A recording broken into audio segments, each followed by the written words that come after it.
En esta oportunidad tengo el grandioso honor de tener a la doctora, a la que nos ve a nosotros, a Mayra y a mí, Doc Katherine Valderrama o Caterine Valderrama. ¿Cómo te dicen? ¿Cómo te gusta que te digan? ¿Cómo te llamas? A mí me pusieron Katherine Valderrama. Ok. Es más, tengo otros nombres. ¿Ah, sí?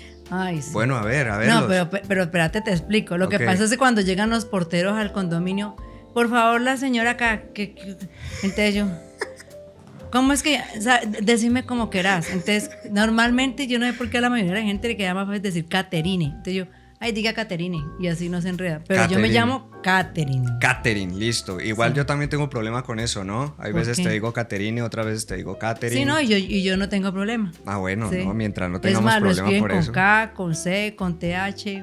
Ah, bueno, está bien. Y es con TH. Sí, así me Ok. pusieron. Sí. Ok.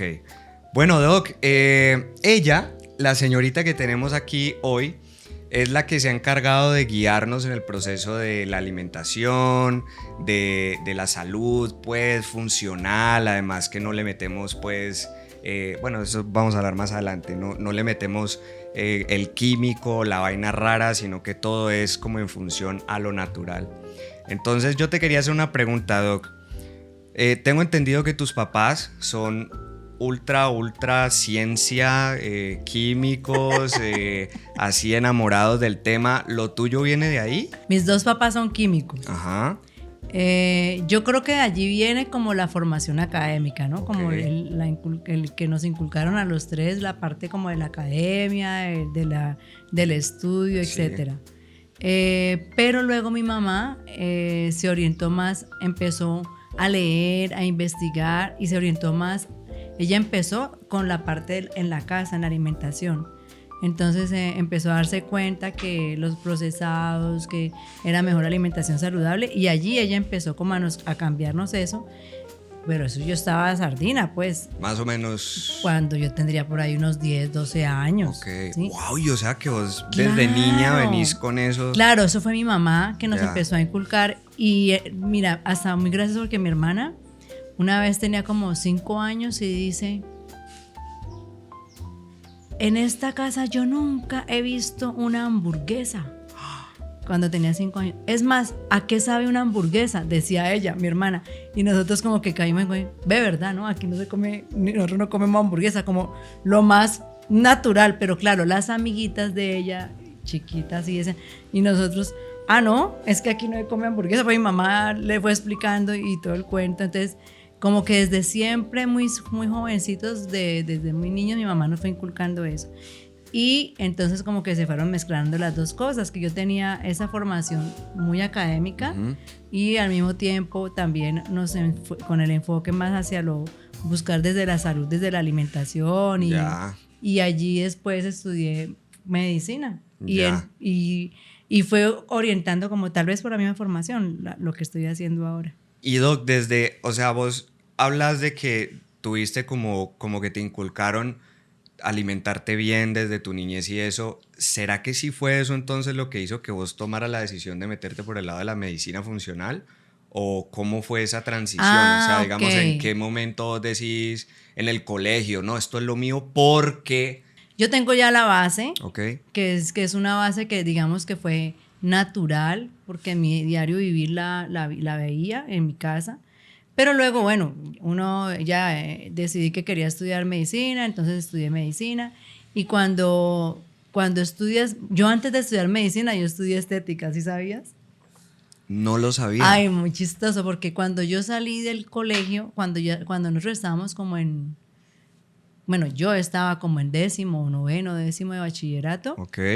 En la casa hubo la crisis. Entonces, mejor dicho, caímos en las malas y entonces, bueno, eso nos tocó hacer una cantidad de maromas para yo poderme graduar del colegio.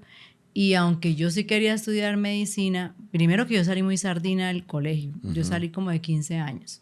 Wow. Entonces ya bachiller de 15 años y no había plata para la universidad, tocaba aplicar a universidades públicas. Mi mamá no quería que yo estudiara en una universidad pública tan sardina, entonces bueno, entonces ¿qué opción hubo? Mi mamá dijo, no, haz algo intermedio mientras, y me dijo, haga algo menos duro que una carrera mientras madura. Okay. Entonces me mandó a estudiar estética a Bogotá. En esa época, cuando te estoy hablando de hace ratico, no es como ahora que hay un poco de instituciones de estética, no, era la única en el país.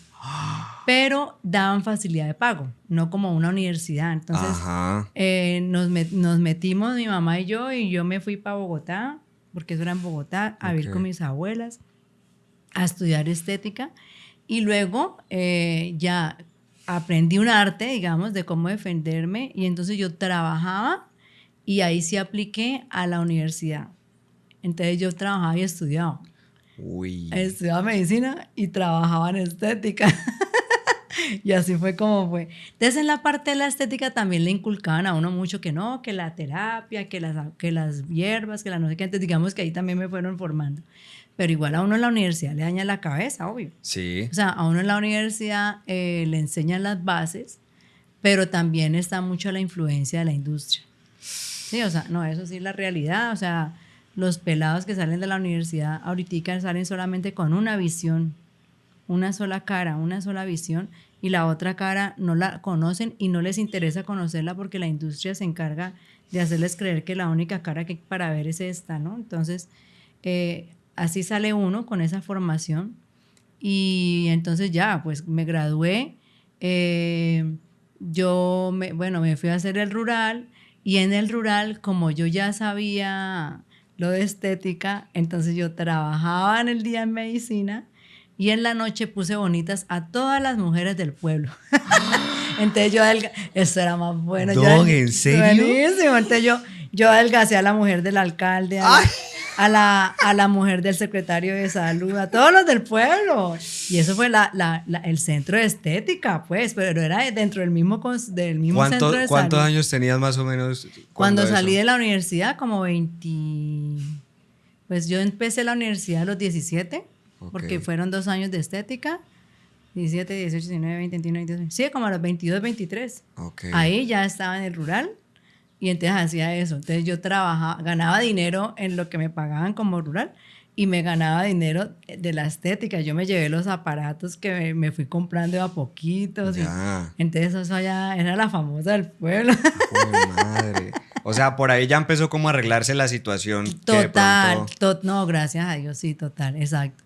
Bueno, y entonces, cuando ya llegué del rural, empecé a trabajar. Y entonces uno trabaja lo que le salga, porque pues, ¿qué más hace? Sí, sí. Bueno, y resulta que en uno de los lugares donde fui a trabajar, me encontré con un amigo que es médico también, que es muy amigo, muy chévere. Y entonces un día, yo sufría de amigdalitis, pero una amigdalitis que no te puedes imaginar. Desde niña yo sufría de amigdalitis y para mí lo que me han enseñado era que si le da amigdalitis, chante de su benzetacil, sufra, padezca y aguante. Bueno, entonces yo estaba trabajando en un lugar donde se atendían pensionados. De un lugar de pensionados, ahora eso yo no sé si existe. Y allí me encontré con un amigo de la universidad. Entonces yo sí veía que cuando se acababa la jornada, un poco de viejitos se parqueaban con una bolsita en la mano a esperar a este bendito. ¿Y usted qué? Y yo me iba y los viejitos se quedaban. Un día llegué yo con esas amígdalas espantosas. Entonces, antes de llegar al consultorio, pasé, compré el benzetacil y le dije yo a este que me chuse. Le dije, bueno, pelado, necesito que me chuses antes de arrancar consulta y en el otro inyectame un diclofenaco para el dolor porque no, yo no voy a aguantar esta consulta. Una cosa loca. Y me cogió las 2 ampollas y las tiró a la basura. ¡Oh! Pero si yo acabé de comprar eso, ¿cómo te ocurre? Ya vengo. Y viene con una jeringa en la mano, empacada, una jeringa. ¡Abra la boca! Yo, ¿qué vas a hacer? ¡Abra la boca! Me vas a chuzar la garganta. ¡Abra la boca! Él no me dejó ni preguntarme. Porquería, es eso horroroso. ¿Y qué? Y yo, rápido. Y yo, ya la consulta. Y yo, bueno, abra la boca porque ya el afán me chuzó las 2 amígdalas, morado de la risa, porque es que tiene una risa pícara, el sinvergüenza es. Me chuzó y arranqué yo la consulta cuando a los 3 minutos de que él me inyectó, yo ya no tenía dolor, yo no tenía molestia, no tenía nada. Pero yo arranqué mi consulta, me ocupé. Pasó un mes, no me dio amigdalitis. Pasaron 2 meses, no me dio. Cuando yo caí en cuenta, ¿qué fue lo que me hizo? Yo ya estaba acostumbrada a estar con amigdalitis cada rato. De ahí fui y le pregunté y me dice, guau, guau, guau, guau, guau, voy a ver ese poco viejitos que están ahí parqueados con una bolsita. Y yo, sí, es que yo estoy aprendiendo terapia neural. Y entonces yo ya les expliqué a ellos que yo estoy aprendiendo, pero que si ellos quieren, yo les ayudo a evitar el dolor de cabeza, el dolor de espalda, el dolor de no sé qué, que traigan tales y tales cosas. Ay, qué risa. Y le digo yo quiero eso. Entonces ya me dio el dato y ya empecé a estudiar terapia neural. Eso es en Bogotá. Bueno, empecé y por ahí arranqué, ¿no? O sea, allí está como obstáculo que tenía yo con el que sale uno a la universidad, se fue quitando, se fue volviendo de más chiquito y yo empecé a ver otro mundo y se me abrió ese panorama. Dios mío. Y por ahí me fui y ya de allí, cuando ya se te quita esta traba que tienes acá que no, olvídate, cuando tienes forma de ver todo, olvídate que no vuelves atrás. ¿Por qué crees que cuando se sale de medicina salen como así, como con eso que vos decís que es como casi que prohibido mirar para otras zonas? ¿Con qué función lo hacen de esa manera? Eso es negocio. Claro. O sea, lo veo yo así, ¿no? Ya. Eso es como negocio. No sé de cuándo fue que vi como un documental en el que explicaban cómo antes de la época de Rockefeller, Ajá. La medicina era muy abierta. Entonces estaba el médico de familia que iba a la casa de la persona Ya. y el médico de familia le decía a la familia, dale un emplasto de no sé qué, pero si necesita un antibiótico le ponía el antibiótico. O sea, digamos que hacía un manejo más amplio. Ya. Pero luego entró Rockefeller a darse cuenta cómo la industria farmacológica es una industria poderosa y él entonces sabe que eso mueve dinero y él empieza a patrocinar becas a estudiantes de medicina y a patrocinar facultades de medicina. Yo no sé si sabías eso. Entonces, ¿qué pasa? Que cuando empieza la industria a presionar sobre las facultades de medicina y sobre todo eso, ellos empiezan a poner lo que les conviene y empiezan a formar desde hace muchos años esta generación de médicos ya patrocinados y digamos que influenciados por la industria, en la que ellos creen y están a ciegas convencidos que la única verdad es esa porque es lo que les venden, se lo meten a uno y se lo venden desde la universidad porque es la forma como al final se cambió la formación de los médicos desde hace muchos años, ¿sí? Entonces eso influye bastantísimo. Y entonces ahora los que digamos que somos los rebeldes de cuento. Eso te iba a decir, lo tuyo es como nosotros como somos los me salgo de rebeldes. la fila. Total, Okay. obvio, los rebeldes, entonces estamos locos, somos teguas, no sabemos lo que hacemos, no hacemos las cosas con ciencia, pero es muy graciosísimo, ¿no? Porque normalmente el concepto de nosotros es que nosotros decimos, los demás hablan desde la ignorancia. De la ignorancia atrevida. Sí. Entonces, cuando a mí me preguntan, doctora, ¿y qué pasa con tal medicamento? De medicamento convencional, yo le digo, espérate, yo no tengo ni idea, déjame, yo leo, investigo y te digo. Pero normalmente lo que hacen los médicos convencionales es, doctor, es que a mí una amiga me dijo que me podía tomar una vitamina C a tal hora. Entonces el doctor le dijo, eso no le sirve para nada. Los estudios que yo conozco dicen ta. Los que yo conozco que son los que la industria me vende. ¿Ok? Wow. ¿Cierto? Pero si ese doctor, que ya sucede, ¿no? Si ese doctor dice, me voy a dar el beneficio de la duda. Normalmente dicen, no se haga eso. Niegan y digamos que se encasillan desde la ignorancia. Como yo no tengo ni idea de qué me está hablando este paciente, si el paciente me habla, te estoy hablando, no sé, de factores de transferencia. Yo no tengo ni idea. No, eso no sirve. Habla desde la ignorancia. Pero hay muchos que sí lo han hecho. Entonces dicen, no, ¿y qué es eso? No, doctor, que es que a mi mamá le dieron eso y él tenía tal enfermedad y se mejoró. Y el doctor queda como picadito. Entonces vaya e investiga. ¿Qué termina haciendo ese doctor? Se quita la tabla y se le abre el panorama y entiende. Pero para que suceda eso tiene uno que bajar el ego, ¿no? Y la cosa es que en la universidad eso es lo otro que te forman. Yo no sé ahora, pero cuando nosotros nos graduábamos, En la universidad te forman con un ego, pues, que mejor dicho, el doctor sale como el medio Dios, pues, Sí. hasta nos friegan la vida que el MD no es de médicos, sino de medio Dios, pues, porque son resubidos y creen que la gente, pues... ¿Y eso pasa aún a sol de hoy, Doc? No sé, ¿oíste? Porque pues ya hace rato. Pero yo creería que sí, que sí, porque igual es como la misma formación, entonces esos pelados salen con ese ego súper alto y ahora como que, ahora es hasta peor, creería yo, porque los pelados son como bien indiferentes al dolor, a la dificultad del otro, sí que menos tienen empatía, ellos van como a cumplir y me interesa es cumplir y me interesa soy yo, no le interesa el otro. Ya. Entonces, me imagino, no sé, eso habrá de todo. Pues habrá sí. de todo. Vos nos has enseñado a nosotros a comer bien. Y yo nunca me voy a olvidar la vez que fuimos a tu consultorio por primera vez. ¿Te acuerdas que yo fui por un problema de colon? Y que vos me dijiste, sí, colon, ¿no? Pero vamos a... Venga, yo le digo que venga, no le es explico, colon. venga, le explico por dónde viene, sí. Y entre todo lo que nos dijiste, nos explicaste concretamente por qué, digamos, los alimentos que teníamos en la cena no eran. Y nunca me voy a olvidar que dijiste, así que cuando puedan lleguen a casa y boten todo lo que no los vaya a alimentar. Y efectivamente yo ese día llegué a la casa, llegué acá y empecé a mirar todo ese poco de cosas que lo enferman a uno. Entonces mi pregunta es por ese lado, ¿será que todo eso, aunque uno sabe que eso te enferma y hasta te mata, sí, es de alguna u otra manera permitido porque hay un sistema de salud que permite ese tipo de alimentos? O sea, ¿el negocio puede más que la salud? total, claro. Y además ¿Qué se hace para alivianar y además eso? es un sistema de salud que es ignorante de eso. O sea, empezando porque los mismos médicos no saben de nutrición. O sea, cuando uno se gradúa de la universidad, la nutrición es una carrera bastante, como le dicen en otras partes, como costura. Ya. Y para nosotros, cuando ya se nos abre el panorama, la nutrición es la más importante. Es más, las nutricionistas no saben de nutrición. Entonces es muy compleja la cosa, ¿no? Porque las nutricionistas saben de manejo de calorías, pero no saben de nutrición.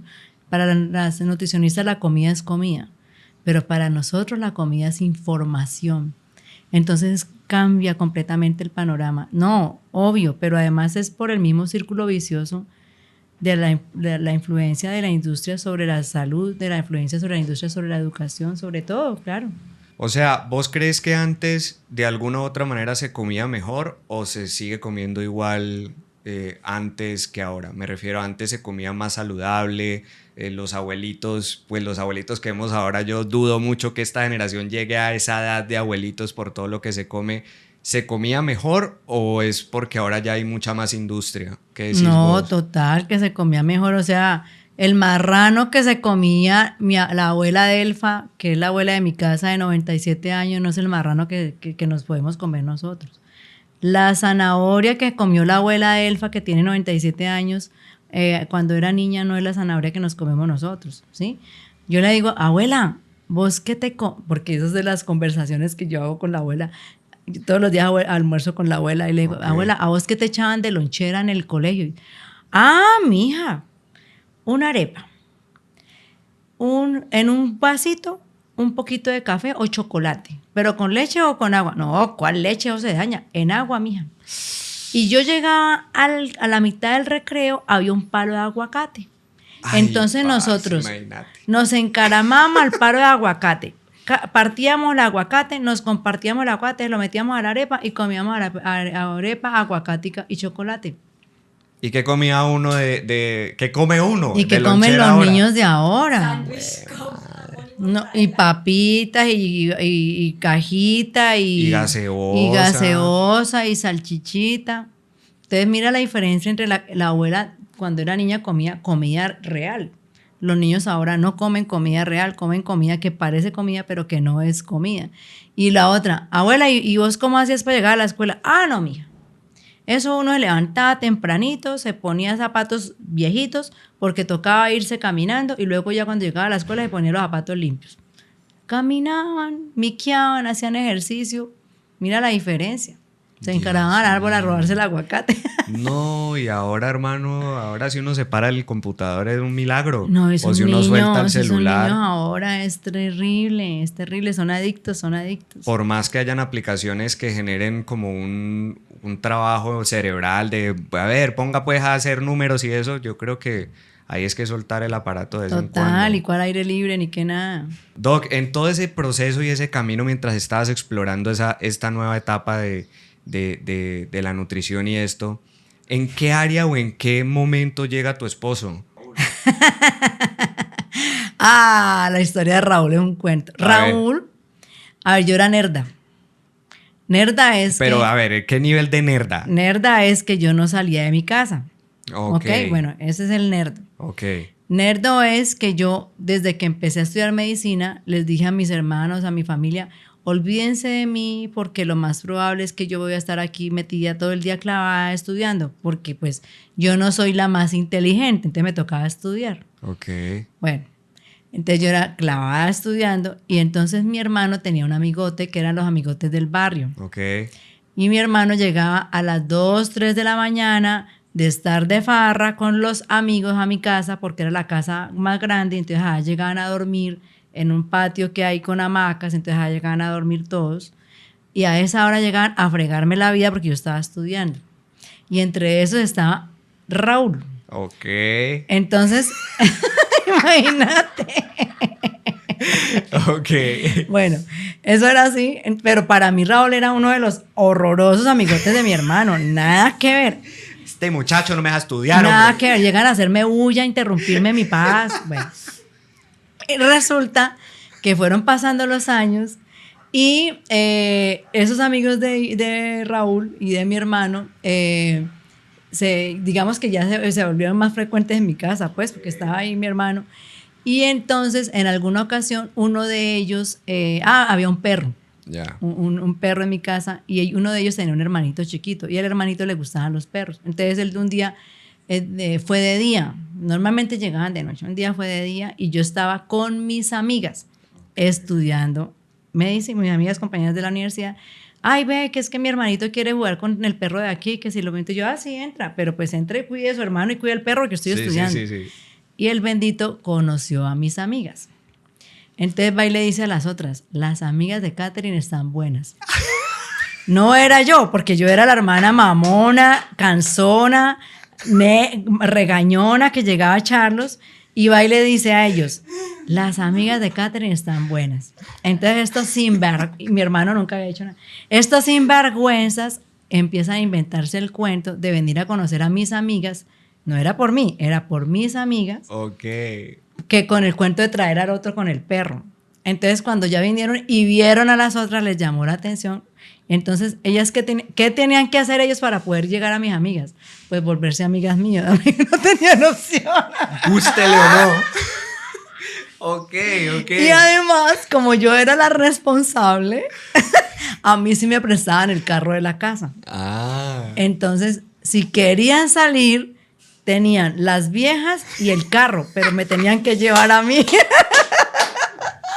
O sea, tocaba ganarse a Catherine o tocaba ganársela. Pero ellos no iban detrás de mí, iban detrás de ella. Ay, eso fue muy caso. Entonces... ¿Más o menos en qué época fue eso?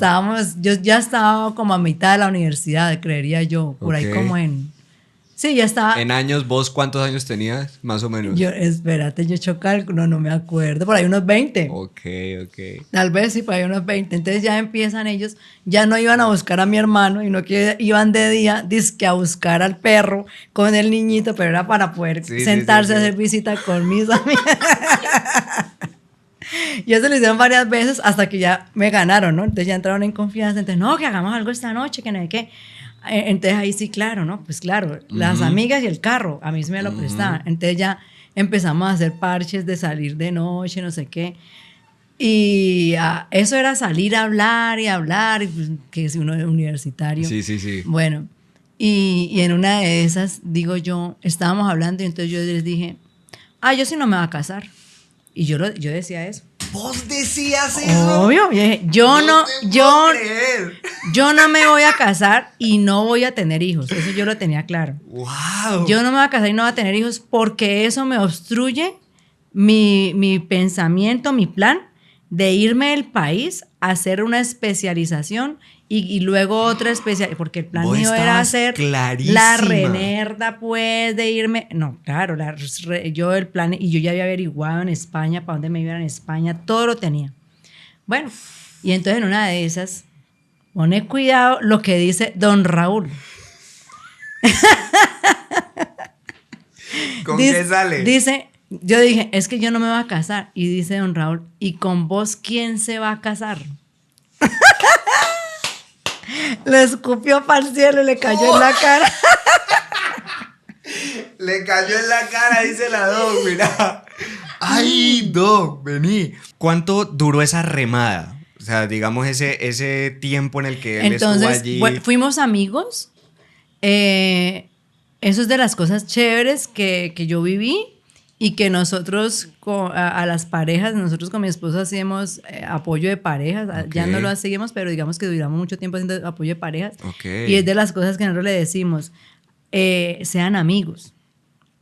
Y eso nosotros lo vivimos y fue muy bueno. Entonces, nosotros fuimos amigos como 2 años. O sea, yo a Raúl lo conocí borracho. No te obvio. creo, Pues primero, no. obvio, lo conocí con viejas, porque éramos amigos. Lo conocí remándole a otra vieja y yo era la Celestina. Consejera. Yo era la Celestina. Obvio. Obvio. Uy, parce, yo no tenía idea de eso. Claro, entonces él iba detrás de unas de las compañeras mías de la universidad y entonces él, antes de ir donde ella, venía y me preguntaba a mí, ¿ves que voy a ir donde tal? Y entonces, ¿qué? Y yo le decía, no, ella hizo tal, hablarle de tal cosa a ti. Así fue que empezó. Pero ya llevábamos 2 años de amigos, de salir en esas, de ir. Entonces yo lo conocía con todo. O sea, yo sabía, él no me mostró una fachada porque él no iba detrás mío, él iba detrás de otra y éramos repanas. Okay. Entonces éramos amigos. ¡Qué bacano! Total. Porque viste la parte todo, genuina de él. Todo, exacto. No me mostró. ¡Qué cuando ya empezó a venir, dizque a preguntarme, cuando ya pasaron el tiempo que empezó a él, dizque ya irle en serio a la otra, que se quedaba en mi casa mientras luego iba para donde la otra, hubo un día que ya no se fue para donde la otra. Ya se quedó haciendo visita, fue conmigo. ¿Y qué? Pero ¿cómo fue? O sea, entonces ahí se nos pasaban las noches, porque eso era solamente los viernes que hacíamos eso, entre semana todos estudiábamos. Okay. Entonces era ya de hablar y hablar y hablar y hablar y hablar, pero hablar súper bien, hablábamos de la vida. Ahí fue cuando nos dimos cuenta que los dos que teníamos un pensamiento parecido y que ninguno de los dos queríamos tener hijos. Okay. Por ejemplo. Él tampoco pensaba en Él tampoco quería tener hijos. En ningún momento Okay. le nació eso de ser papá, eso no le interesaba. A mí tampoco. Entonces dijimos, esto es bacano porque hay cosas que tenemos muy en común y esa es una cosa en común que es re complicada de que sean afines los dos. Normalmente siempre termina uno frustrado porque el otro no quiere. Exacto. Sí. No, en cambio nosotros sí lo teníamos re claro sin que el uno hubiera influenciado en el otro. O sea, ambos teníamos el mismo pensamiento. Entonces ya empezamos como a darnos cuenta que teníamos aunque parecía muy diferente de él, teníamos muchas cosas muy parecidas también. O sea, teníamos cosas que nos complementaban y empezamos a hablar y así duramos como unos 6 meses. Y como a los 6 meses es que entonces ya digamos que nos hicimos novios. Entonces era muy chistoso. Espérate, te me estás adelantando. en esos 6 meses, ¿vos cuándo te das cuenta que sentís algo por él? Yo creo que allí en ese proceso de irnos conociendo. ¿Pero fue interno, o sea, solita, o también le dejabas señales de que pues te estaba tramando el hombre? Es que o sea, no era de que yo voy a ir a conquistar a Katherine. Ya. No, era de... Fueron los amigos genuinos que eran desde cuando él le estaba remando a otras viejas. Ajá, total. O sea que no hubo esa parte de conquista ni... La parte de conquista empezó, yo creo que cuando ya llevamos por ahí unos 3, dentro de esos 6 meses, pero ya fue saliendo más natural, porque ya como que nos dimos cuenta que sí teníamos cosas en común, entonces ya empezamos como a vámonos al cine juntos, vámonos a la ciclovía juntos y ya a compartir ya tiempos más especiales. Lo chistoso es que como mi hermano era el amigote como Raúl era el amigote de mi hermano, entonces mi mamá estaba acostumbrada a que Raúl llegaba antes con mi hermano y se quedaba a dormir ahí en la casa. y al otro día amanecía con mi hermano y todos sus amigotes y mi mamá les daba chango a todos, les daba caldito, no, por eso era que amanecían allá, porque es que mi mamá era una alcahueta. O sea que ella le cayó también bien Raúl. Ah, no, ella lo conocía desde siempre. Ah, ok. Desde bien. siempre, claro, pues desde mucho tiempo. Ok. Lo chistoso es que cuando ya nos hicimos novios, el día que mi mamá ya se dio cuenta que éramos novios, a las 9 de la noche, ya no lo dejaba quedar, porque él se quedaba, él siempre que iba a hacerme visita, Claro, ya sabe cómo la vuelta. él siempre que iba a hacerme visita se quedaba con Iván en la pieza de mi hermano. O sea, en la pieza de mi hermano siempre había una cama de más, esa era la pieza de la visita. Entonces ya Iván llegaba y Raúl iba y se dormía a dormir en la misma pieza con Iván y yo pues con mi hermana. Cuando se dio cuenta que éramos novios, que Raúl, es mejor que te vayas yendo porque es que es peligroso que te coja la tarde y lo echaba. Muy amablemente, ¿no? Las mamás son... Ay, mamá, muy chistosa, así. Doc, vos decías ahora que tenías un objetivo y era que nada te distrajera de esa meta de la irte. meta de ser ¿Eso cómo lo manejaste con él? de la parte estructurada, porque claro, eso sí, yo tenía la estructura mental de, por ejemplo, mis papás, la parte intelectual, muy intelectual, y en la universidad también te inculcan mucho eso, y en la universidad, por ejemplo, a los especialistas los vuelven casi que más dioses, ¿no? Entonces eso es como un reinado en el que el especialista es el rey y luego vienen los que le sirven al rey y luego los súbditos. O sea, una cosa como así se ve ese ambiente. No sé si ahora era igual, porque yo me muevo en un ambiente diferentísimo. O sea, yo ya me muevo en otro mundo. Entonces yo decía, no, yo voy a ser ese man al que le rinden pleitesía, el ego tan horroroso, tan horrible. Y entonces esa era mi meta. Pero como una cosa piensa el burro y otra el que la está riando. Ay, sabes que a mí me encantan los burros. No te adelantes, seguí. Ay, vale. Ahora te cuento cuál es mi plan con los burros. Hay un plan, no, Hay Dios un plan mío. con los burros. Seguí, que eso me lo voy a apuntar para que no me lo olvide. Ay, A ver, entonces, continúa. yo cuando estaba acabando la universidad, empecé a conocer más de Dios. Ok. Entonces, digamos que Dios fue bueno y empecé yo a dejarme manejar por Dios y dejé, hoy todos los seres humanos todavía tenemos un ego así horrible porque ese es el trabajo de nosotros en este proceso de ir bajando la cabeza. Uh-huh. Pero digamos que empecé a escuchar y a entender que Dios tenía otros planes. Ok.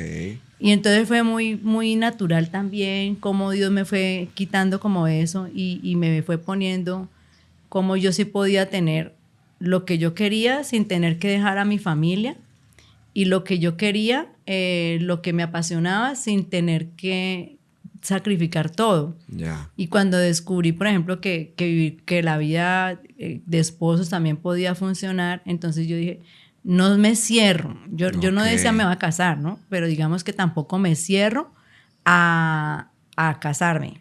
Sí, ya lo vi como una opción. Ya. Y luego el proceso de la vida se fue encargando. Y cuando yo llegué del rural de la universidad, o sea, uno con medicina tiene que hacer un rural. Uh-huh. En el rural me alejé. Yo me fui a hacer el rural a un pueblo para en el Huila que tocaba, son como 7 horas de viaje, de las cuales 5 son por una trocha. Uf. Destapada, maluquísima. Entonces, digamos que para ir y venir era un cuento. Entonces me tocaba alejarme de la familia, estar por allá sola y allí entonces uno empieza a valorar lo que tiene. Uh-huh. A valorar y obviamente ya yo ya estaba ennoviada con Raúl. Entonces él también me empezó a valorar. Porque para él también era como lo mismo, ¿no? El plan de él era probablemente quedarse soltero y vivir la vida loca y él con la carrera que él tiene, entonces ganar su billete, de pronto irse al país también. Listo. Y ahí nos empezamos a dar cuenta que sí nos valorábamos, que sí que realmente sí era amor y ya no habíamos hablado. Entonces, en una de las idas de que hizo él de visita al pueblo, bueno, terminamos allí comprometidos y al año de eso nos casamos a escondidas. ¿Por qué? ¿Por qué? Dios mío. Yo estoy aquí como... Nosotros también. Claro, tocaba, porque si no, qué pereza. Porque... Pero contá, ¿por qué? ¿Por qué eso? No, porque o sea, eso... a ver, ustedes lo hablan primero, obviamente, Claro. y deciden hacerlo a escondidas. ¿Por qué razones? Ya. Esto está, Dios mío. Porque yo no soy, por ejemplo, ni él ni yo somos de eventos grandes. Entonces yo, Genial. así como yo nunca me soñé, pues mamá, y la verdad que eso nunca me lo puso Dios. Ok. Yo creo que yo decidí no ser mamá porque Dios me lo puso. Ok. O sea, si Dios me lo hubiera puesto como me puso casarme, pues había tenido hijos, pero como no me lo puso, pues Dios será porque por alguna razón no me convenía ser mamá. Ok. Y Raúl igual. Cuando me puso que podía ser esposa y pues bueno, me casé. Entonces yo sí, esas eran las otras cosas que yo decía, como digamos que ser fuera de lo convencional, ¿no? Entonces yo nunca me soñé pues disfrazada de pastel para casar. No, olvídate. Es que pasa. No. Que esas viejas que el vestido de novia, no, olvídate. Y que que empezaron a correrle un poco de gente y que la foto, no, pela. Eso ni en el grado de la universidad, ni cuando cumplí 15 años, ni en el grado del colegio, nada. Okay. Nunca hice eso, nada. Entonces, cuando nos fuimos a casar, yo ya le había dicho a mi mamá, si yo algún día me caso en el monte y con taparrabos. Así yo le decía. Sí. O sea, no espere pues nada. No espere. Entonces, ay, mi hijita, pero es que hay que invitar. ¿Y cómo le vas a decir a fulanita? Que yo... Ya mi mamá... Porque uno llega a pensar en eso. Ya mi mamá me daña mi plan de casarme como yo quiero. Ok. Entonces, ¿qué dijimos? Yo me caso en este pueblo, en el Huila, donde dice el rural. Claro, en el monte. No con taparrabos, pero sí con jeans y camiseta. Entonces nosotros dijimos con Raúl, listo, casémonos. Ir para esa época que estaba yo allá, cayó la feria y ya estaba la fiesta del San Pedro en el Huila, Okay. que es un fin de semana. Entonces planeamos todo. La madrina de matrimonio es la odontóloga con la que yo hice el rural. El padrino de matrimonio es el amigote de Raúl de toda la vida. Entonces, que nos vamos para las fiestas del San Pedro en el Huila, para donde Catherine con Mauricio, y se llevó Raúl a Mauricio para las fiestas. Y allá, en medio de la recocha, porque la odontóloga, la amiga mía, la habíamos lanzado de reina del San Pedro, entonces ella estaba aprendiendo del sanjuanero, aprendiendo a bailar el sanjuanero, y nosotros haciendo la carroza, en la recocha. En medio de la recocha, yo ya había dicho al juez, ve, yo me voy a casar. Y él muerto de la risa. Ah, sí, ¿y le dije yo, ¿qué hay que hacer? No, tienes tales papeles, y venís. Y yo, bueno, como todos los del pueblo son amigos, en esos pueblos el amigo del juez, el fiscal, los profesores que son los profesionales, los de los empleados de la alcaldía que son profesionales, somos un grupo súper cerrado. Entonces yo le dije al juez, listo, te caso. Bueno. Él me dijo qué hacer. Y nos fuimos con los papeles. Fue tal así que nos fuimos caminando con los papeles en un morral, porque además al lado de la alcaldía, donde estaba el juez, que eran como las mismas oficinas, había una papelería donde íbamos a comprar unas cosas para hacer las pancartas de la reina. Entonces de pasadita nos casamos. Ya vengamos a casarnos y ahora le caemos. así fue. Porque yo dije, donde yo hable, mi mamá empieza, pero hay que decirle a fulanita, pero si le decimos a fulanita hay que... Y se arma, pues, y eso es lo último que yo quería. Y en la plata que yo me gane, me la paseo. Yo no me voy a gastar en comida de nadie, olvídese. Yo me la paseo. Entonces, ¿qué hice? Fuimos y llegamos donde el juez. Ese juez era un pastoso más loco que una cabra. ¿Y qué? Entonces, bueno, llegamos todos ya listos, que bueno, vamos a firmar. Y ya, firmamos todos y dejó de último a Raúl.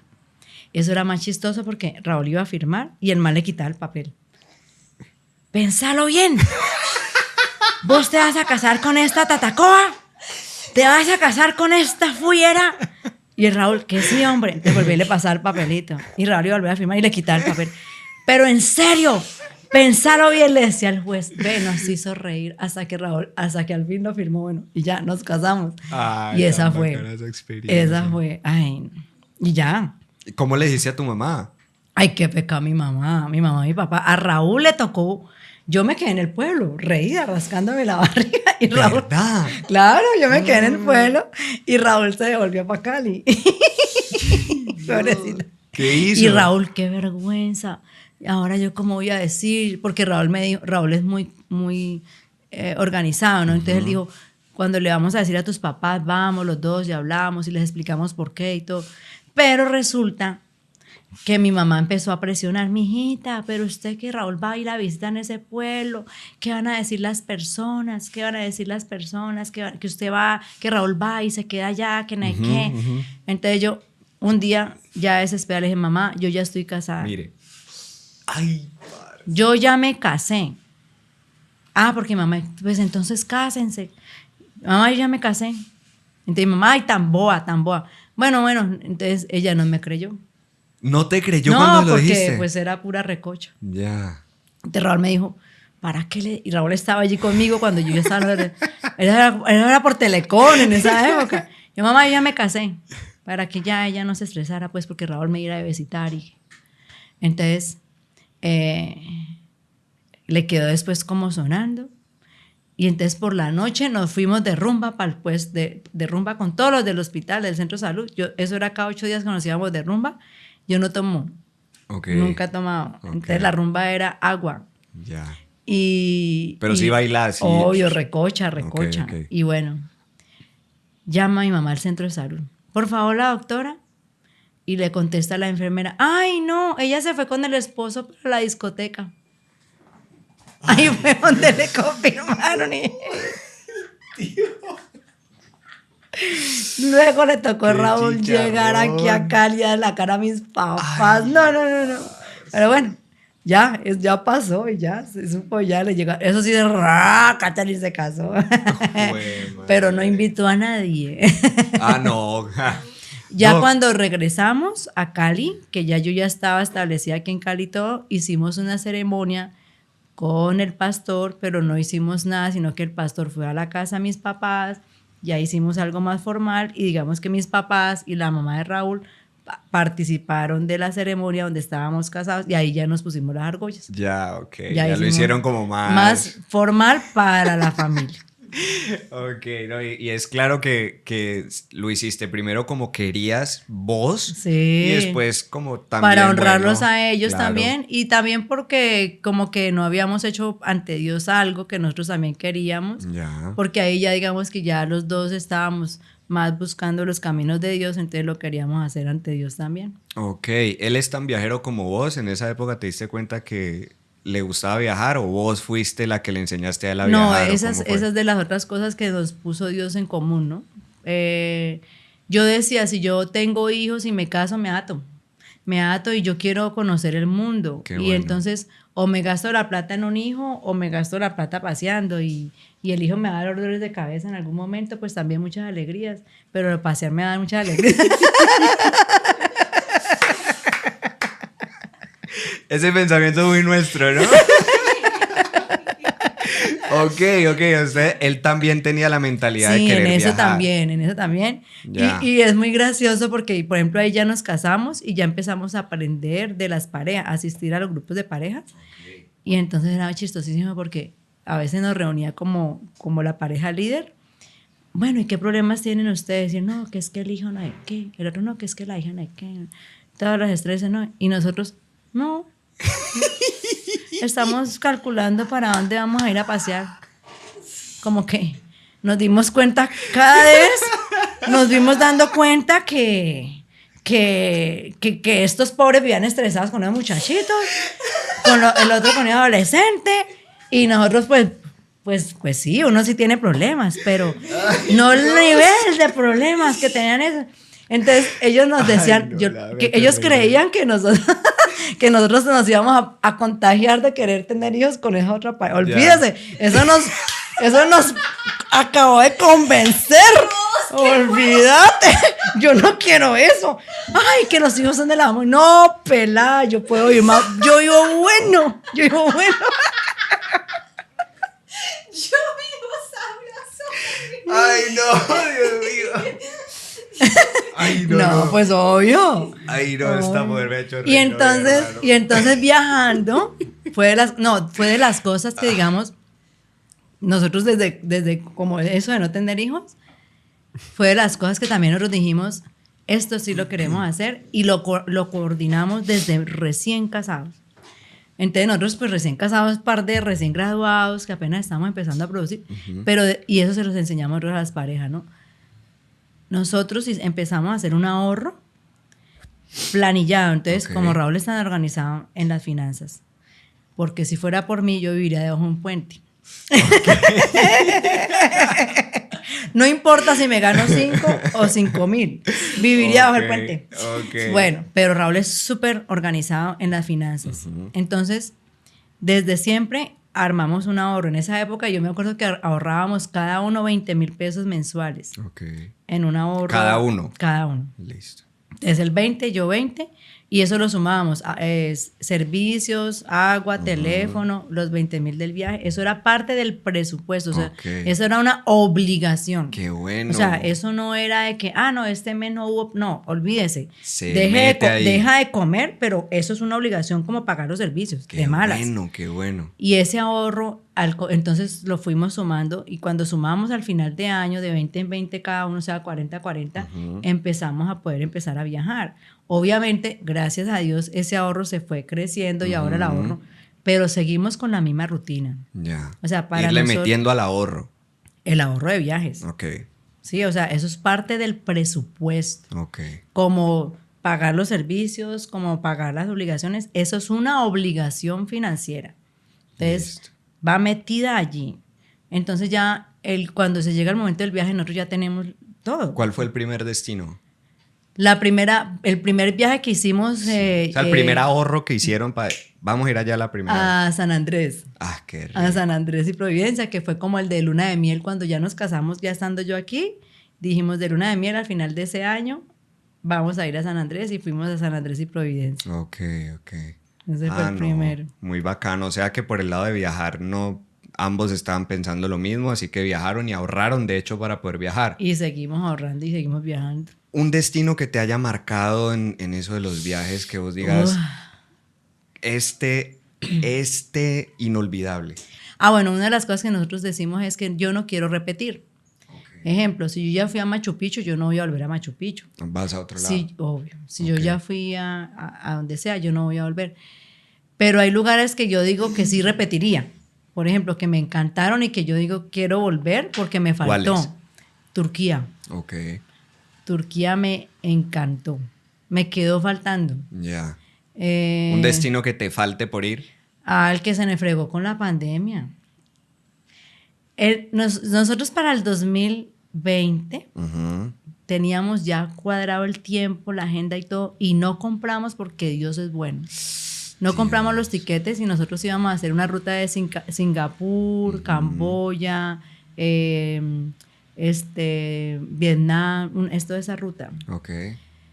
Estábamos sentados el Viernes Negro, que es un noviembre, comprando los tiquetes. Íbamos con otra pareja de amigos. Y llamamos a la pareja, yo le dije, ¿están los tiquetes a tal precio, porque nosotros compramos los tiquetes con meses de anticipación. Y llamamos a esta pareja y ella dijo, espérate. Llamó a la jefe y la jefe le dijo, para esa época si te vas, no te respondo si pierdes tu trabajo. Y nosotros dijimos, pero ¿cómo la vamos a dejar por fuera si todo el plan lo habíamos hecho con ellos? No compremos tiquetes ahora, esperemos a más adelante a ver si a ella ya se le cuadran las cosas y viajamos, corremos el viaje. Y cayó la pandemia. O si no estaríamos engrampados con el poco de etiquetas. ¿Y cuánta gente no quedó engrampada? Muchas personas, muchas, Un montón sí, claro. de gente. Sí, claro.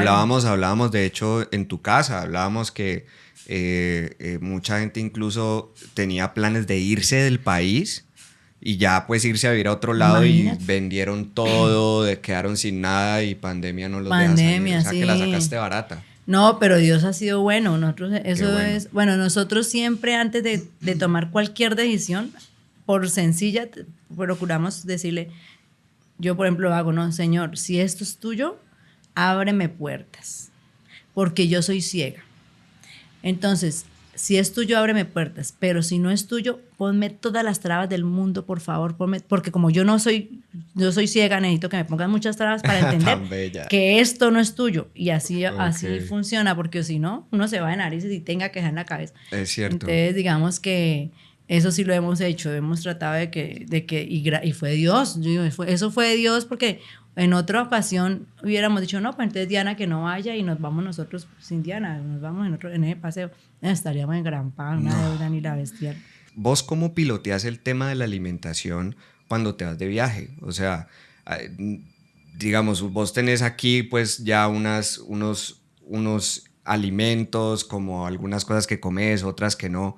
Cuando te vas a esas partes que son culturales tan diferentes, ¿no te da miedo? Espérate, ¿vos pecas? O sea, bueno, sí. el pecado es que nosotros ya hemos dicho varias veces aquí, el término pecado es cuando uno come vainas que no debería comer. Uh-huh. O sea, que uno sabe que a la larga eso le puede caer a uno un poquito pesado. ¿Pecas cuando salís? Sí, yo sí peco a veces. Okay. No, todos pecamos, ¿no? Sí, sí, claro. Hablando de la parte espiritual, todos pecamos, no. Sí, sí. Pero en la parte de comidas yo también a veces salgo a mi rutina y peco, ¿sí? Pero trato de que ese pecado sea consciente, ¿ok? Entonces, por ejemplo, yo sé que me voy a comer, no sé, un helado. Entonces, listo, me como el helado. Pero es que yo no como helado todos los días. Y yo hago conciencia de cuándo me comí el helado. Yeah. Hoy, sábado, tal fecha. Listo, entonces... es que como hace tiempo no como helado, como hace la mayoría de la gente. Ajá. Y resulta que hace tiempo fue hace 4 días. Hace 15 días. Okay. ¿Sí? No, entonces digamos que eso lo vuelvo parte. Toca así, porque si no, termina uno otra vez en el otro lado pues de la enfermedad. Y cuando salgo, antes era más difícil porque al comienzo Raúl fue obeso. Yo no sé si yo te he contado que Raúl era obeso. Toda la familia de Raúl fue obesa. Entonces para mí fue luchar contra la corriente de... Y Dios me puso un obeso de esposo, imagínate. No tenía idea. Claro, entonces cuando recién empezamos a viajar, él era de los morros, pues. Wow. Entonces yo sufría horrible porque yo pedía la ensaladita y el pedacito de pollo, por decir algo, el pedazo de pescado. Y él era el morro, pues entonces era una lucha, porque entonces donde él pedía comida, yo no podía pedir, porque donde él pedía no había ensalada. Eso al comienzo era más difícil. Pero ahora, hace muchos años ya, gracias a Dios, que Raúl ya entró en conciencia y empezó a cuidarse, a tener conciencia sobre su salud, que ya tiene su peso saludable y todo, y que ya es que Raúl ahora es más juicioso que yo. ¿Verdad? No, Raúl es impresionante. A veces cuando estamos de paseo, entonces yo digo, ay, gordito, un heladito. Bueno, sí, como heladito. Y luego yo veo, ay, mira ese pastel. No. Ayer comimos helado. Wow. Él es en la conciencia ahora. Bueno, entonces digamos que ahora es mucho más fácil. Entonces cuando ya los dos viajamos, nos coordinamos. Entonces, por ejemplo, depende del lugar donde vaya, ¿no? Okay. Por ejemplo, en Turquía yo no sufrí. En Turquía fue perfecto, en Grecia, en Turquía, en esa zona toda de esos países de comida mediterránea, uh-huh. de comida árabe, yo estaba feliz. Okay. La primera vez que estuve por allá, el entrenador del gimnasio, yo ya me llevaba mi ratico yo haciendo ejercicio y ya había ganado masa muscular. Y cuando me fui por allá, pues obviamente yo desayunaba vegetales, aceitunas, berenjenas, pescados desde el desayuno. Yo estaba en mi gloria. Claro, me le bajé como 2 kilos. ¡Ay, pero está el trabajo! Y además es trabajo de solo fuerza porque yo no voy a meterle nada al cuerpo. Entonces, yo, pues de malas porque comí más bueno y sano. Bajé en lugar de subir. Entonces en esos lugares yo no sufro. Por ejemplo, cuando estuvimos en Turquía, comprábamos en el supermercado nueces, marañones, aceitunas, comprábamos toda esa cantidad de cosas y mientras íbamos, que lo que aplicamos nosotros ahora prácticamente es hacer ayuno, porque nosotros desayunamos muy bien, sano, antes de arrancar. Pero trancadito. Trancado bien. Listo. Bien, trancado, pero sano. Sí, sí. Y arrancamos a caminar y te digo que caminamos todo el día. O sea, nosotros arrancamos a las 8 de la mañana y llegamos a las 10 de la noche al hotel y todo el día es caminando. Raúl le dice las Walking Dead. Porque eso caminamos y caminamos y caminamos y caminamos y caminamos y caminamos. Entonces, en esas Walking Dead, mientras se llega el momento del hambre, agua, yo siempre me verás con mi botella de agua.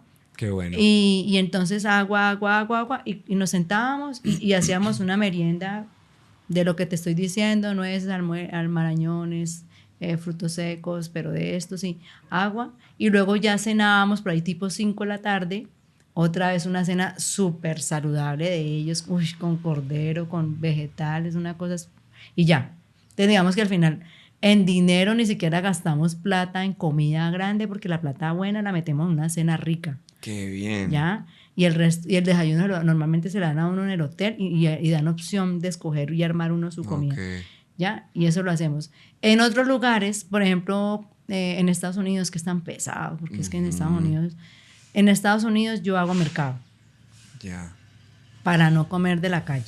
Entonces, ¿Y el mercado lo elegís vos? O sea, claro, yo hago mercado. Okay. O sea, yo voy al supermercado, nosotros cargamos con esas neveritas que son como que conservan el frío, que se doblan, eso no hace bulto en la maleta, aunque eso ahora se consigue súper barato en todos lados. Sí. Y entonces hacemos mercado. En el hotel normalmente hay neverita. Ajá. Entonces, en la nevera del hotel hay lechugas, compramos de esas zanahorias chiquiticas, o sea, lo que ya esté como medio listo. Hacemos mercado. Wow.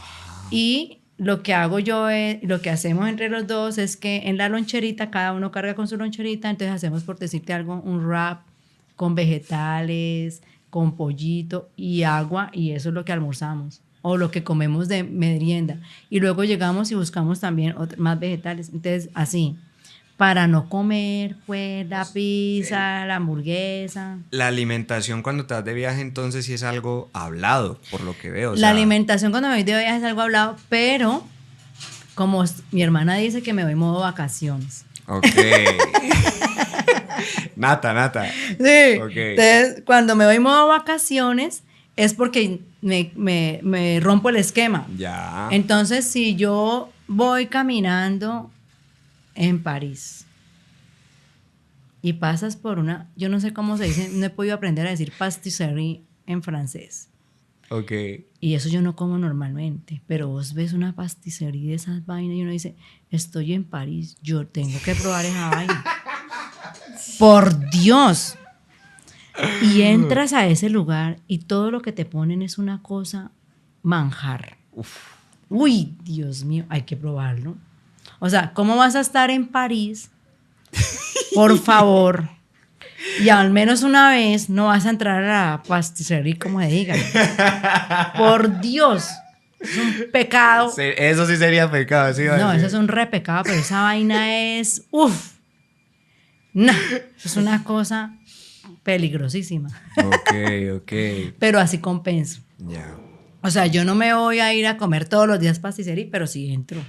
Sea que es un mito eso de que cuando uno se empieza como a cuidar, uno tiene que ya alejarse totalmente de todo y de todos lo que, o sea, quienes quieran meterle a uno fritanga, por ejemplo. Ya, bueno. O sea, uno puede, pero controlado. Ya. Ahora, yo no me sin la desmandarse, pues. Yo no me la paso viajando todo el año, pues. Okay. Ojalá. Si algún día me puedo pasar viajando todo el año, tendría que cambiar mi pensamiento. Ya. Porque tengo que comportarme como me comporto normalmente en mi casa. Pero es que yo no me la paso de viaje todo el año. Entonces, ese día que estoy ahora, durante el viaje no peco todo el viaje. Ok. Tampoco me va a dañar el paseo. Sí. Porque entonces me daña el paseo. Lo que sí hago, por ejemplo, es que yo cargo con enzimas digestivas, cargo con probióticos, cargo con vitamina C, con cosas que yo sé que de pronto si me da una gripa, si me da algo, pues tengo como resolver. Ok. Doc, la forma en la que vos trabajás, el trabajo que vos desempeñás da mucho para tener como esas conversaciones con los pacientes. Sí. Pero hay una vaina que es la ética profesional y toda esa vaina, que no está bien visto que haya como ese tipo de relaciones. ¿Vos cómo piloteas eso? A mí me parece maravilloso que haya una relación paciente-médico. Pues total. O sea, ¿cómo lo piloteas y cómo lo enfrentas ante la gente que no está a favor de eso? No, yo no sé, no, la verdad no me tiene sin cuidado qué piensan los que no están a favor. Pero cuando tú abres este panorama, Y así nos comportamos todos los médicos que nos movemos en este ambiente. Sí, es cierto. ¿Ves? Entonces, por ejemplo, cuando tú vas a un congreso de medicina convencional, eso todo el mundo es súper acartonado, súper estructurado y como metido en la norma y el doctor no sé qué.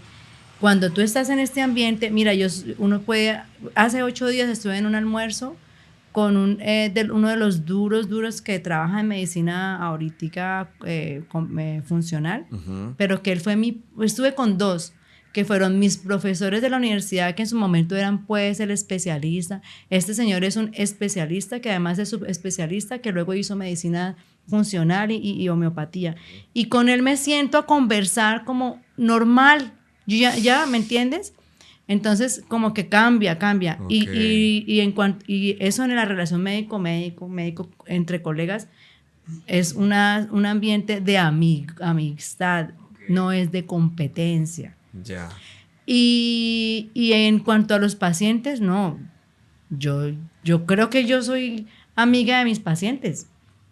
Y soy tan amiga de mis pacientes. ¿Se fue dando orgánico o te mentalizaste que debías ser amiga de tus pacientes? Bueno, eso es un proceso porque al comienzo cuesta, ¿no?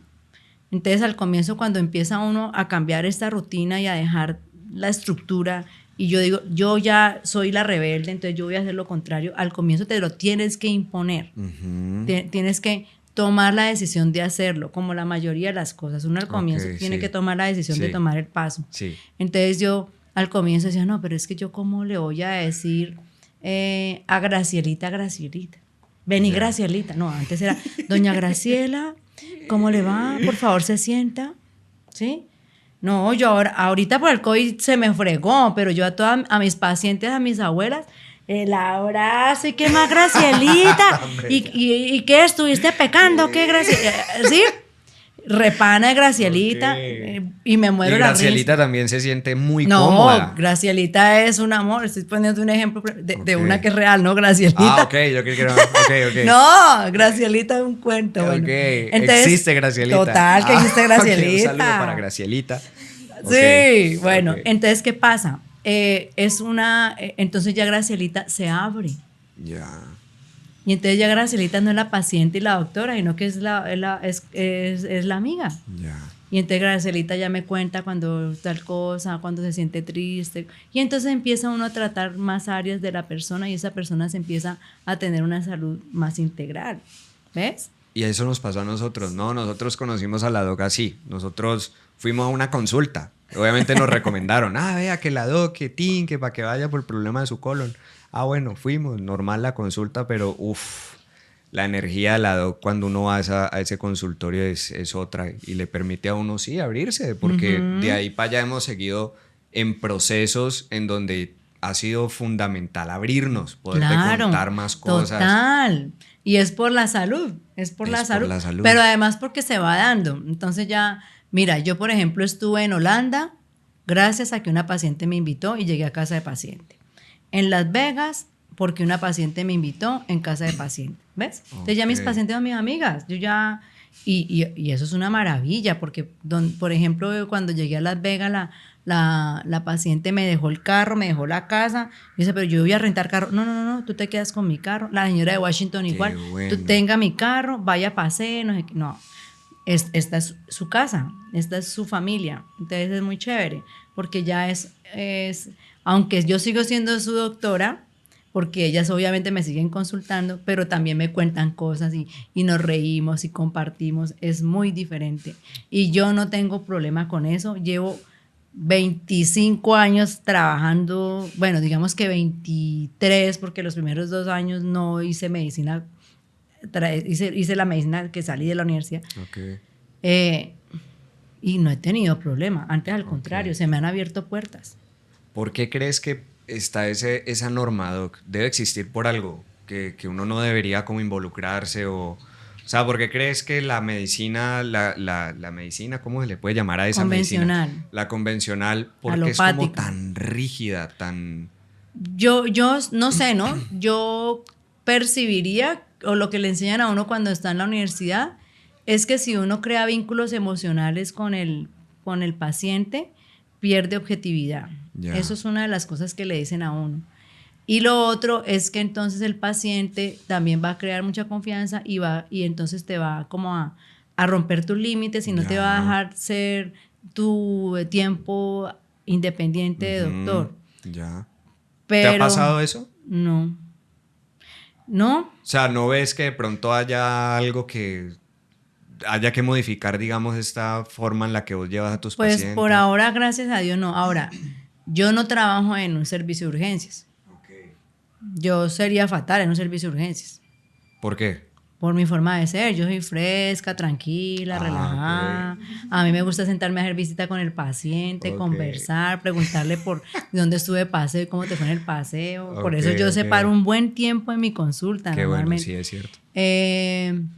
Porque a mí me gusta interaccionar, tener la interacción con el paciente. Yo no sé si esto funcionaría en un servicio de urgencias, porque es que en un servicio de urgencias el pobre médico, pues ahí ya se pone en el puesto del médico, él está resolviendo y con 30,000 pacientes bajo presión, entonces tal vez en un servicio de urgencias la condición es diferente. Pero en el ambiente en el que yo me muevo no tengo ningún inconveniente, yo no trabajo con urgencias. Okay. Entonces tal vez en otra situación sería diferente. Ok. Un paciente que vos digas, Doc, qué difícil este tipo de pacientes. ¿Qué paciente es el que vos decís, aquí voy a estar un poquito tensa? ¿Qué nivel de paciente te pone a vos así, como en ese, esto va a estar duro? Los pacientes más complejos son las personas adultas mayores. Okay. Que por su misma condición de ser adultos mayores les cuesta mucho trabajo flexibilizar, o sea, ceder. Okay. Entonces un adulto mayor tradicional se pega y dice, es que yo toda la vida hice esto y yo no voy a dejar eso. Entonces ese adulto mayor entiende que toda la vida tomó sancocho, ¿sí? Y entonces así ha vivido. Y entonces yo toda la vida entendí que la solución a mis problemas es tomarme un resto de pepas. ¿Sí? Entonces lo he visto muchas veces. Yo le digo, escoja, cambie ensalada el sancocho por ensalada y deja las pepas y se le mejora la salud. Escoja pepas o ensalada. Y escoge las pepas porque no quieren ceder, les cuesta mucho trabajo ceder. Okay. Entonces digamos que al comienzo con estos adultos mayores yo me frustraba y me daba una piedra. ¿Qué haces ahí? O sea, vos, no, ¿qué haces ahí? Al comienzo, recién empecé a trabajar en esto y yo decía, pero es que no entiende que si hace esto va a tener vida, porque en este momento es esclavo de estarse tomando 30,000 pepas al día, o sea, vive para comer pepas. Para eso viven, se levantan la pepa de la tiroides, luego la pepa del azúcar, viven como, no tienen vida. Pero se sientan si se comen pues el sancocho con el arroz, o sea. Entonces yo al comienzo me frustraba y me daba una piedra. Y Raúl decía, ¿y para qué te preocupas? Ese era el balance, ¿no? Es problema de ella o de él. Es cierto. Es la vida de él. Sí. Entonces yo decía, sí, ¿no? Yo tan boba. No es mi mamá, no es mi papá. Entonces yo ahora les digo así. Yo, mira, él no es mi hijo. Okay. O él no es mi mamá o mi papá. Mi papá y mi mamá, gracias a Dios, son sanos. Y si yo tuviera hijos, te digo que serían sanos. Pero como no es mi hijo, es tu responsabilidad. Vos decidís. Y yo ya le salto la responsabilidad al paciente. Como que te desligas de ahí. No, total. Bien. Es que es responsabilidad del paciente. Yo cumplo con decirle qué hacer. Y si él quiere hacerlo, hágalo. Y si no, pues no lo haga. Okay. ¿Sí? Y entonces ya cuando el paciente llega más achacado o más mal, pues no es culpa mía. Él no quiso hacer caso. Es su responsabilidad. ¿Sí? Okay. Entonces hay algunos pacientes, sobre todo adultos mayores, que yo les digo, no vuelvas. Y les digo con sinceridad, les digo, yo no pierdas tu dinero ni tu tiempo comprando los remedios que yo te mando, que no te van a funcionar porque no cambiaste tu vida, y gastando tu dinero y tu esfuerzo en venir acá porque no vas a hacer nada. No vuelvas. Sigue haciendo lo que seguías haciendo. Eso sí vas a ver cada día claro. Cómo tu cuerpo se va degenerando poco a poco. Pero es tu decisión. Pero aquí no vuelvas. Y así les digo. Y ya. Entonces esos pacientes así, yo les digo, a mí no me estreses, que a mí no me gusta estresar, entonces no vengas. A mí no me estreses, les digo, ¿sí? ¿Para qué? Si ellos no quieren hacer ese cambio. Claro, no y lo tenaz es que muchas veces si se sigue el tratamiento con lo que vos decís, los remedios que vos decís, pero llevando una vida paila, entonces eso también podría ser, no, yo estoy yendo allá y eso no me curo, total. Hermano. Por Claro. eso yo les digo que no vuelvan también, porque primero, ¿para qué gastan plata? Y segundo, entonces luego van a decir que soy yo la que no hizo las cosas bien. No, es el paciente. Entonces yo le digo, no vuelvas. No gastes tu dinero, no gastes tu tiempo, no gastes tu energía, sigue como estabas. Y eso ha funcionado porque hay muchos que yo les digo, yo no la quiero volver a ver. Si usted la próxima vez que venga no ha bajado por lo menos 4 kilos y no me demuestra que está haciendo esto, no vuelva. Y resulta que vuelven y aparecen. Psicología inversa. Ok. Y digo yo, ¿qué pasó, doña fulana? Y me dice, no, pues es que yo sí me di cuenta que yo empecé a volver a comer como usted me dijo que no tenía que comer y volví a hacer lo que usted me dijo y me empecé a enfermar. Entonces, como usted me dijo que yo no podía volver hasta que yo no hiciera lo que usted me había dicho, pues me tocó hacerlo. ¿Y qué le pasó? Estoy súper bien. Ah. Es que uno subestima eso, ¿no? Nosotros subestimamos eso. Cuando empezamos el proceso con la doc, nosotros lo subestimamos. Era como, güey, madre, será, no, pero metámosle toda. Y le metimos todo, llegamos, vaciamos esa alacena, compramos todo lo nuevo y juiciositos al pie de la letra. O sea que en ese orden de ideas, un buen paciente para vos es quien hace la tarea, quien sigue el proceso, quien te hace caso en las recomendaciones. O sea, para mí eso. la mejor satisfacción no es la parte económica, es ver a una persona que entendió, que hizo conciencia y lo puso en práctica y que ahora está viviendo los resultados de una salud. Es sano. Tu trabajo es mucho también de mental, ¿no, Doc? ¿No has pensado en eso? Vos podés terminar siendo una persona, por lo menos en mi caso fue así, vos podés terminar dando el ánimo que uno no creía que lo iba a obtener yendo al doctor por un problema de colon, por ejemplo. ¿Entendés? ¿Has pensado que tenés en esa parte como digámoslo así, un poder muy grande en las personas que ya que vos les estás dando resultados físicos que se ven a corto plazo, ni siquiera hay que esperar mucho? Sí, bueno, no lo había pensado así. Es importante. Pero sí, obviamente es como todo, ¿no? Es todo un juego de enseñarle al paciente y de, sobre todo eso sí lo tengo claro, ¿no? Es de apoderar al paciente, de apoderarlo y hacerle entender que él sí puede. Darle herramientas. ¿Y con qué? Exacto. Yo no le voy a decir, vaya, tírese al charco sin el vestido de baño y si no sabe nadar sin el chaleco. O sea, sí, claro. Un trabajo psicológico. Sí, o sea, es que la doc enseña, es muy... Sí. ¿Cómo se dice? O sea, muestra todo, es muy pedagógica. Eso. Además que los ejemplos, dice Mayra que la doc es muy pedagógica y sí, es muy pedagógica. Por ejemplo, y me gustaría que aprovechando esta intervención de Mayra, que dejaras claro en este podcast, pues no trajiste la cosita, pero voy a tratar de ponerla en edición,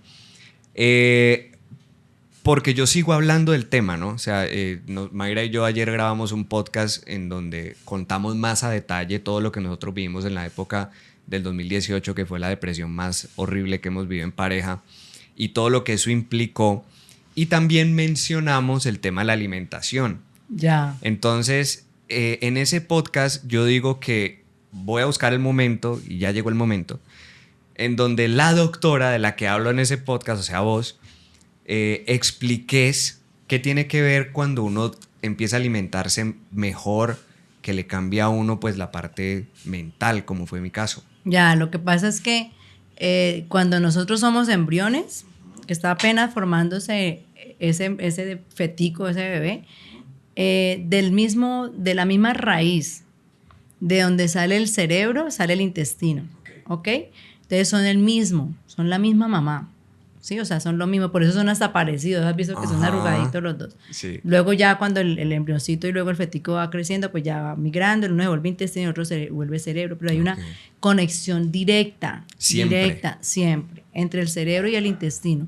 Y esa conexión se conserva a través también de conexiones neurológicas, de conexiones endocrinas, Ok. o sea, eso tiene una red de conexiones que inclusive apenas los médicos tradicionales, los médicos convencionales de medicina alopática la están entendiendo, esa conexión, pero esa conexión nosotros la tenemos clara hace mucho tiempo.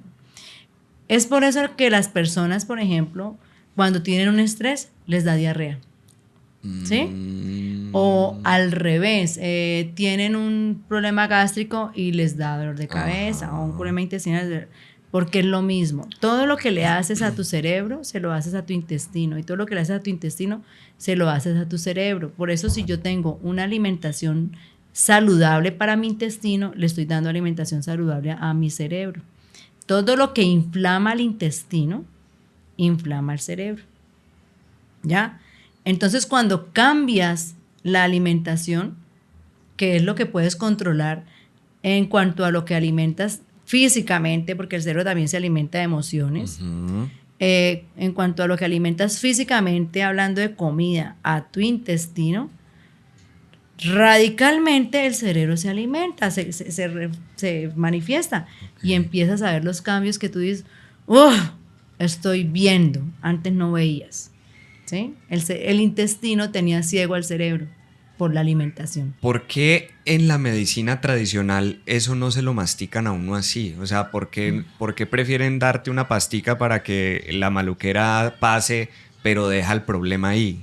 Porque el problema con los médicos alópatas es que por la formación que nos hacen en la universidad, muy guiada desde la industria, muy presionada desde la industria, la solución para ellos siempre será un medicamento, ¿sí? Ahí está siempre, siempre, o sea, para ellos el problema es tapar el roto. O sea, si yo tengo el roto en la pared, que yo te explicaba en alguna época, yo tengo un roto en la pared y ese roto está porque hay un tubo de humedad. Para ellos solo ven el roto. Ya. Entonces tapan el roto con la pasta, con un cuadro. Pero el roto se sigue abriendo porque el tubo sigue roto. Entonces luego tapan otro cuadro con otro medicamento porque esa es la formación. ¿Sí? No van más a fondo, y lo más a fondo casi siempre es causado por déficits nutricionales, por insuficiencias enzimáticas, por insuficiencias en alguna función de alguno de los órganos importantes, el tubo roto. Yeah. Entonces, ellos no, para ellos la solución se queda en tapar el roto, no van más allá. O sea, ¿sí? Lo tuyo es como también como una vaina preventiva, ¿no? O sea, Siempre. no esperas a que esté el daño, sino que vea, si sigue por aquí va a llegar acá. Exacto, siempre, Ok. siempre. Nosotros vamos desde la prevención y eso sí involucra también la parte de la emoción, ¿no? Por ejemplo, yo me estaba acordando ahorita de un paciente que, hablando de la parte de emoción, mira, el señor me lo llevaba a la hija porque empezó con un dolor en la pierna. Un dolor en la pierna. Entonces hice todo lo que yo te hice, que fue educarlo en salud, cambiar estilos de vida, y el señor hizo todo, pero seguía con el dolor en la pierna. Bueno, le hice terapias y mientras iba a las terapias, él se calmaba una semana y a la semana otra vez el dolor volvía. Entonces yo dije, Dios mío, ¿yo qué hago con este señor si está haciendo todo bien y sigue con el dolor? Y me consta que está haciendo todo bien porque los exámenes de laboratorio, el peso, todo empezó a mejorar. O sea, él mejoró de muchas otras cosas, pero el dolor en la pierna le seguía. Entonces un día la hija me dijo, ay doctora, es que tengo que ir a hacer una vuelta. ¿Será que yo puedo dejar aquí a mi mamá, a mi papá y ahora vengo y lo recojo? Entonces la hija se salió del consultorio y me quedé yo con él, sola. Y entonces empecé a indagarlo. Venga, dígame usted, eche cabeza, ¿cuándo fue el día que usted empezó a sentir ese dolor? Porque yo ya sabía que eso era mente. Entonces me dice, doctora, le voy a confesar una cosa. Yo soy, a mí me tocó salir de mi casa en el campo por la guerrilla. Wow, desplazado. Desplazada. En mi casa del campo, yo vivía con mi esposa. Yo tenía mi parcela donde cultivaba café y allí se murió mi esposa en esa casa. Pero recién se murió mi esposa, a los pocos meses nos tocó salir con lo que teníamos puesto huyendo. Wow. Y nos tocó venirnos para Cali. Eso era hace 30 años, por decirte algo. Él luego aquí en Cali, después de muchos años, se volvió a casar, se organizó, tuvo otro hijo, bueno. Pero luego los hijos que salieron pequeños, desplazados con su papá, ya crecieron, ya digamos que se organizaron y ellos dijeron, compraron un carro, uno de los hijos compró un carro y él dijo, yo quiero estrenar mi carro, yo quiero ir a mi casa donde yo crecí cuando era niño. Entonces organizaron un paseo completo, los hermanos y el papá, y se fueron a la casa donde se había muerto su mamá, pues donde tenían ellos el recuerdo de niños. Y él dice que cuando él empezó él subió hasta la casa caminando, pero cuando él empezó a bajar, a dejar otra vez ese recuerdo, empezó a cojear. Wow. Mírame, empezó a cojear. Y yo dije, ¿y usted qué sintió allí? Entonces él empezó a llorar y a contarme, ¿ves? tan lindo. Trabajo tuyo Bueno, es muy terapéutico. caso chistosísimo. Yo le estaba haciendo la terapia, él se quedó acostado contándome todo eso, lloró. Listo, cuando llegó la hija, ya llegué. Él llegó, se paró. Antes no se podía parar solo de la camilla, nos tocaba ayudar. Él se paró y se salió del consultorio y dejó el bastón. Uy. Y la hija, porque él siempre paraba, pero sin dolor, pero con dificultad, se paró normal y se fue. Doctora, hasta luego. Y la hija dijo, ¿y usted qué le hizo, doctora? Y yo le digo, nos quedamos las dos. Nunca más le volvió a doler la pierna, porque él logró encontrar la raíz que no era consciente, la raíz emocional de cómo, y ya, él allí se descargó y dijo, yo no creí que fuera a sentir todo eso que sentí, yo volví a acordarme de mi exmujer, pues de eso, que se había quedado viudo, de mis hijos, cómo tuvimos que salir, eso se le volvió, y ahí fue donde empezó a coger.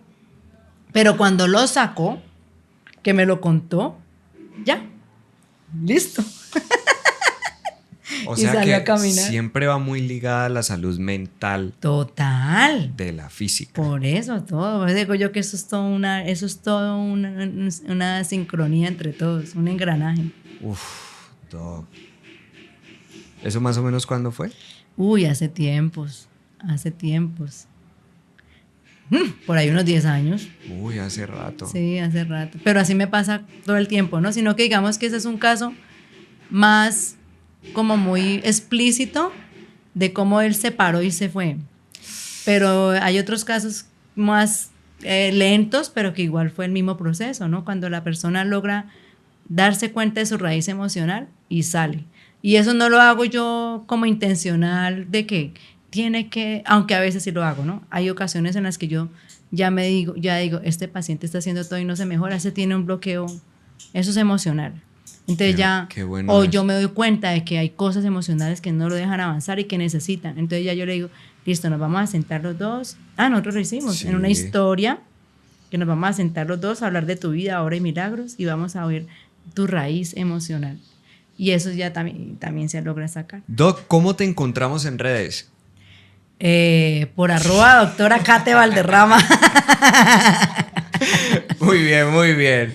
@doctora Kate Valderrama, no, listo. Kate con CA. Vos tenés consultorio físico aquí en Cali. Sí, en Cali. Pero también atendés online. Online. Por exactamente. Zoom y toda la cosa. Sí. O sea, te escribirían a tu WhatsApp en caso de algo, ahí cuadran todo y lo hacen por Zoom. Exacto, lo que yo estoy haciendo es, las personas me escriben al WhatsApp. Ajá. Y ahí yo ya les doy toda la información de qué proceso hay que seguir, sea para consulta presencial o sea para consulta virtual. Ok. ¿Cambian algo si es presencial o si es vía Zoom, digamos alguien de otro país? ¿No va a recibir como algo de lo que sí recibiría quien viene presencial? No, la complicación, por ejemplo, a veces en algunas de las virtuales en otros países, aquí en Colombia no hay lío. El problema es que hay algunos países donde no se consiguen los productos similares a los que yo uso o les cuesta más trabajo conseguirlos. Okay. Entonces allí lo que me toca, lo he hecho y lo hemos bandeado bien, es que el paciente, yo le digo, busca en tu país productos que tengan tales y tales y tales componentes Y entonces, ok. claro, eso me toca. Entonces ellos me mandan la foto. ¿Este sirve? Entonces, o me mandan varias fotos. Entonces yo le digo, y entonces ya ellos compran el que consiguen en su país porque no plus. todo se puede conseguir así. Ok. Doc, ya para terminar, ¿qué plan raro es el que tenés con los burros? Yo no me voy de aquí hasta que contés eso. ¿Cómo así? No. Contá. Toda la vida, no hace tiempos, yo he fregado la vida que Ok. algún día, todavía no se ha dado a amar, si algún día Dios me hace gusto, y si Ok. no es porque Dios no quiere, que yo quiero tener quiero tener un pony Un pony. y un burro enano. Es que no sé si los has visto. Que sí, son, claro que sí. esos burros son como un perrito. Sí, sí, Uno los sí. puede sentar aquí en las piernas y son más mimados que un gato. Son una cosa loca y son preciosos. Entonces, yo siempre he fregado la vida. Ok. Yo tengo una amiga que me dice, ay, Kate, como Dios te alcahuetea tanto, yo sé que algún día te voy a ver con tu burro y con tu pony. Porque ella me dice, es que a vos todo se te da. Yo, no, pues que Dios ha sido bueno. Yo sé que algún día, bueno, ojalá me dé. Ok. Entonces, yo quiero tener la casa imagínate una casa donde quepa un burro y un pony. No puede ser un apartamento. Sí, una tiene que casa ser grandecita. para que el pony y el burro pasen Claro. contentos, si no tampoco lo va a tener encerrado, por eso no tengo mascota. Ok. Entonces, mi hermana, que es una alcahueta, no hace sino mandarme videos de burros, videos de ponis, y en una de esas me he dado cuenta que aquí en Colombia hay un criadero de caballos y de burros de esos chiquitos. Entonces yo creo que como mi cumpleaños, porque mi sueño de cumpleaños de este año 2021, Ay. Ojo pues. que cumplo 50, entonces mi cumpleaños iba a ser visitando un oso panda. Porque es que me encantan todos los animales. Entonces, a cuanto paseo voy, tiene que ir visita a ningún animal. Ok. ¿no? Entonces, mi sueño en el 2021 era que yo iba a cumplir años visitando los osos panda en China. Pero pues como no se pudo, porque yo no me voy a arriesgar a irme para China ahorita. No, claro. Olvídese. Entonces me voy a ir a visitar unos burros en Medellín. No, ¿qué fecha es? ¿Qué día El cumplís? cumpleaños, nosotros cumplimos años porque Raúl y yo cumplimos años el mismo, nos llevamos 5 días de diferencia, él cumple el 16 y yo el 21, entonces nos vamos a ir en esa semana del 16 al 21 para Antioquia a visitar los burritos, vamos a ver si nos da, porque pues una cosa piensa el burro y otra que la... Yo no sabía eso de la fecha. Claro. No, Dog, eso está muy de bueno. cumpleaños, yo no celebro cumpleaños. O sea, ¿Te no- gusta más bien? Yo creo que gracias a Dios lo hemos logrado, excepto el año pasado que estábamos en plena pandemia pesada. En los cumpleaños estamos por fuera. Ok. Nos vamos de paseo. Pero te gusta vos y Raúl. Los como dos, pero familia. el cumpleaños es el paseo. O sea, el regalo de Ok. cumpleaños es el paseo. Qué bueno. Sí. Qué bueno. Eso que flores y eso no. El paseo. ¿Verdad? Vos no sos así de... Ay, cuando éramos novios, yo le decía a Raúl, a mí no me venga a salir ni con peluches, ni con tarjetas, ni con flores. Esa plata va para la basura. Júntelo de un ramo y lo de un peluche y me da un par de zapatos. Obvio, hay que ser práctico. Hay que ser objetivo. Práctico, a ver. Él me demuestra más el amor a través de un par de zapatos que me los pongo todos los días y me acuerdo de él. Las flores van para la basura. Sí, o se marchitan o no No, duran. para la basura van a dar, eso van a dar. Y el peluche es un estorbo, guardadero de mugre. No. Bueno. Total. Ahí entonces- tiene, vea. Bueno. Nada de peluches, nada de eso, no. Eso sí. Zapatos, algo que... No, y que le pueda recordar. Total, y los pacientes son preciosos, entonces me llevan manzanas. Ay, Dura. qué Por belleza. ejemplo, Gracielita y la hija Gracielita siempre me llevan una fruta, ellas son espectaculares. O me llevan zapallos, o sea, me llevan cosas así, y eso me encanta. Aguacates, eso me encanta. O sea, si me quieres dar un regalo, regálame un aguacate. Listo. Es algo Bueno. barata, ¿ves? Aguacate. Ya, eso ya lo tenemos clarísimo. Doc, muchas gracias. Mírame, se nos fue un resto de tiempo y no nos dimos cuenta. 1:46. Carajo, yo hablo 44. mucho. Es que eso pasa acá. Llega la gente y empieza a hablar y se va el tiempo. Muchas gracias, Doc. No, usted, muchacho, muchas gracias. Muchas gracias por haber recibido esta invitación. La idea es que la gente pueda conocer más de vos, sepa qué hay debajo de la bata de médico, Del disfraz de doctora. del disfraz de doctora, como le decís vos. Y no, ¿cómo te sentiste? No, súper. Bien, No, bien. con ustedes siempre fluye. Con Tan ustedes bella. siempre fluye. Sí, sí, sí. Estamos en un proceso, vamos a entrar en otros, ella no lo sabe, pero ahí le estamos diciendo. Muchas gracias Doc, la recomiendo 100%, esta mujer se ha encargado de quitarnos los achaques, obviamente tiene mucho que ver la disposición que le ponemos Mayra y yo, también pues de poner de nuestro lado y hacerle.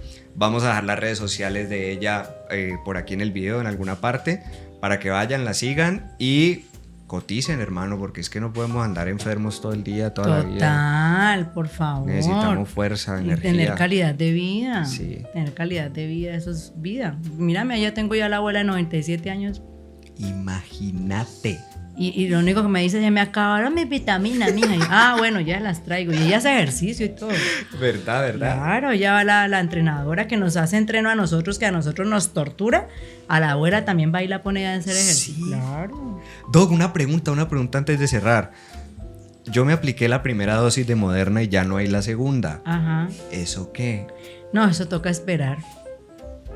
Toca esperar. Eso es. Y eso no es una vaina rara. O sea, eso no.